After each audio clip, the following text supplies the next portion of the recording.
લક્ષ્ય ન્યૂઝ, એક નજર, એક લક્ષ્ય.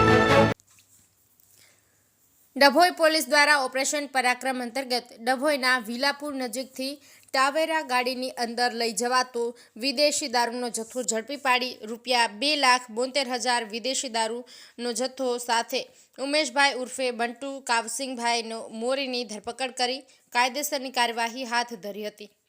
ડભોઈ પોલીસને ઓપરેશન પરાક્રમ અંતર્ગત દારૂ જુગાર સહિતના વિવિધ ગુનાઓને શોધી કાઢવા માટે ઉપર લેવલ પરથી આદેશ મળ્યા હોય ત્યારે ડભોઈ પીઆઈ કે જે ઝાલાને પાકી બાતમી મળી હતી અને એક ટાવેરા ગાડી નસવાડીથી તિલકવાડા રહી ડભોઈથી વડોદરા તરફ જવાની છે.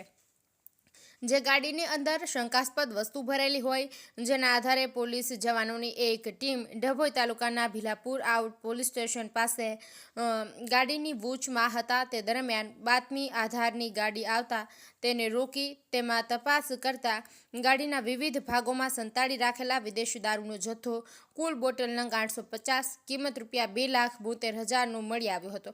પોલીસે કાર ચાલક ઉમેશ ઉર્ફે બંટુ કાવસિંગ મોરી રહેવાસી મધુ પલવી ભગત ફળિયું તાલુકો સોંડવા જિલ્લો અલીરાજપુર ને ઝડપી પાડી છે અને ધરપકડ કરી આ મોબાઈલ સહિત કુલ મુદ્દામાલ ₹4,27,000 કબજે કરી કાયદેસરની કાર્યવાહી હાથ ધરી છે. નિરંજન ચૌહાણ, ડભોઈ.